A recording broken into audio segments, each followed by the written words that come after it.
What's going on, guys? Welcome back to BlackTideTV, bringing you the best of all things gaming Monday to Friday. Today we're back on Call of Duty Black Ops 3 yet again. We're doing the final entry in the Golden Weapon Review Tier 4, which is the Argus shotgun. But while I was unlocking the gold camos, just when I got the gold camo for the Argus, I happened to be unlocking the gold camo for the XM-53 at the same time. So today's Golden Weapon Review is a dual review between the Argus and the XM-53.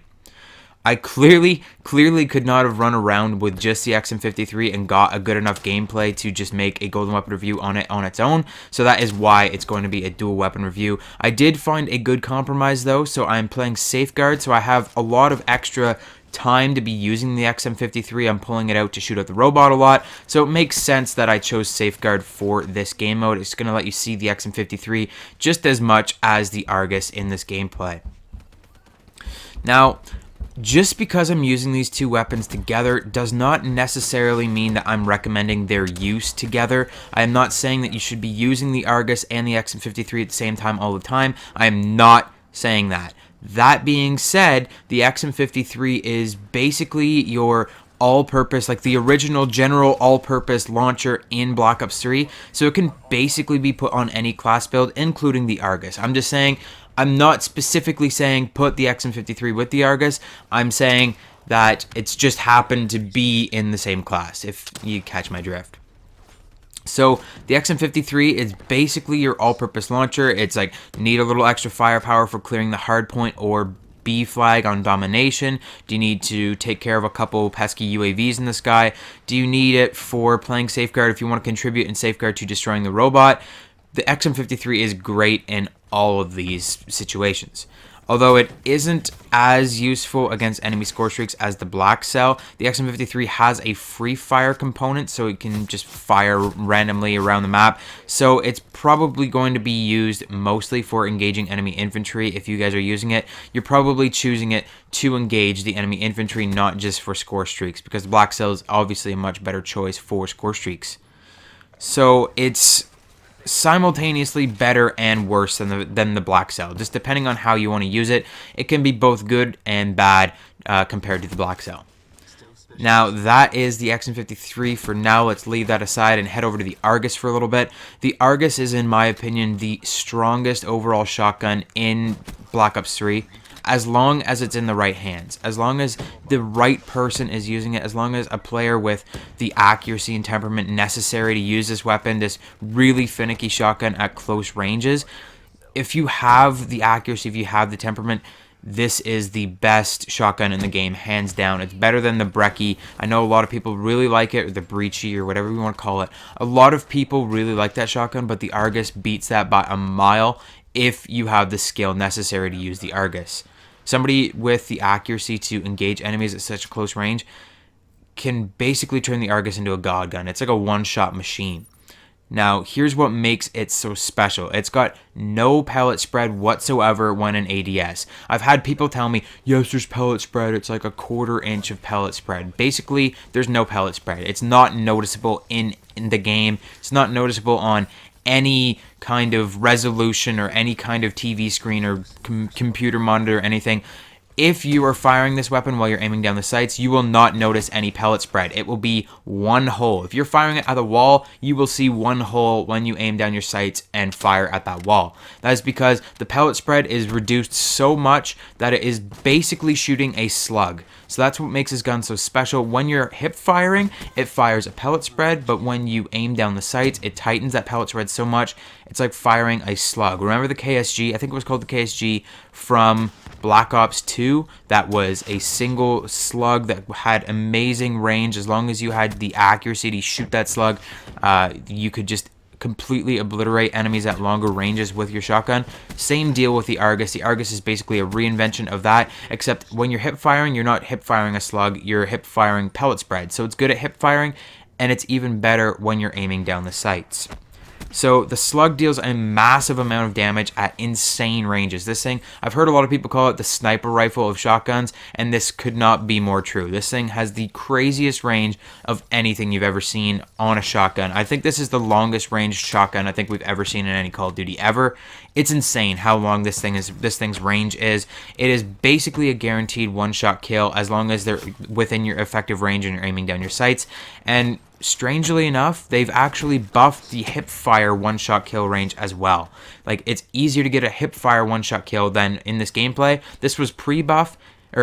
Pre-buff. It's now been buffed so that hip fire one-shot kills are easier to get now too. Don't know why they would do that, because this gun was already so overpowered. Like, do you see the range on that shot right there? Insane. But if you haven't figured it out by now, the Argus has the highest damage of any shotgun in the game. So what's the bad part about this shotgun? It requires a massive amount of accuracy on the player's part. You really got to be aiming directly at your enemy, especially when you're aim down sights, because that slug is it's like shooting one bullet. Like, you got to be perfectly accurate with that one bullet. It's got to hit. You've got to treat it like a sniper rifle a little bit, and you got to make sure that you hit that one shot, because it's slower than any of the other shotguns as well. Working the lever is very slow on the shotgun, and if you miss your first shot, you're basically dead. You do not have a chance if you miss your first shot. So just don't miss your first shot. Don't fall off the map either. I don't know what happened right there, but just do not miss your first shot when you're using this shotgun. Take your time if you have to. Even if you're taking damage, make sure you take your time and get your shot on point. You do not want to miss your first shot, or else you're screwed. So always take your time, be accurate, and of course, practice makes perfect. Luckily enough, the Argus does have a little bit of auto aim. So unlike the sniper rifles in this game, like the Locust and SVG, that have no auto aim whatsoever, so you really have to reinvent how you use the sniper rifles and how you get your shots on, the Argus, not the same deal. So it's going to be a little bit easier to use than the sniper rifles in the game. So the Argus, you're going to have a little bit easier time. There is a bit of auto aim, and it will lock on to enemies as they kind of run by you a little bit. So that will make your aiming at them and getting your shots on point a lot easier. So now let's talk about class builds and recommended use. The Argus is, like I said, it's a bit finicky, so it's not great for running straight down center stage of the map. It's best used if you take it slow, kind of go through the flank routes and catch your enemies off guard. Play the stealth game, but never run a suppressor, or you're going to hate yourself forever, because this gun sucks with a suppressor. Any kind of objective mode is likely to have more tryhard players, and they're not likely going to be noticing you a lot easier. So maybe if you play team deathmatch, you might have a better time with the Argus. Just rush the enemy spawn, kind of bottleneck them at a choke point, and just don't let them out of their spawn, and just spray them with the Argus all day long. As for the XM-53, objective is the way to go. You'll probably have chosen the XM-53 over the Black Cell because you want to use the free fire capability and engage enemy infantry. So you'll want to actually get into domination and fire at that B point or hard point, or safeguard works too, but domination and hard point are your best bets. When you're building a class, do not build the class around the XM-53. Make sure that the XM-53 is just like a last added thing. You don't want to build it around the XM-53 because you only get 2 shots with it anyways.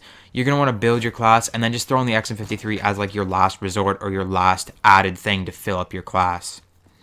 When it comes to the Argus, you want a quick and quiet class, so Afterburner, a Ghost, Blast Suppressor, Dead Silence, all that's nice, but always use fast hands. It's going to let you aim down your sights faster after sprinting, so you're going to want to aim down your sights faster. You're using a shotgun that's best when you're aiming down the sights. As for variants and attachments, my golden variant for the Argus is the Argus Queen. Bonus points to anybody who can guess the origins of that name, and it only has a quick draw grip on there. I like to load my class with a lot of perks, so I don't really have a lot of room for other attachments, and quick draw is by far the best attachment. Like I said, you're using a shotgun that you need to aim down sights with to get the best out of, and quick draw allows you to aim down sights faster. Like, it's a no-brainer.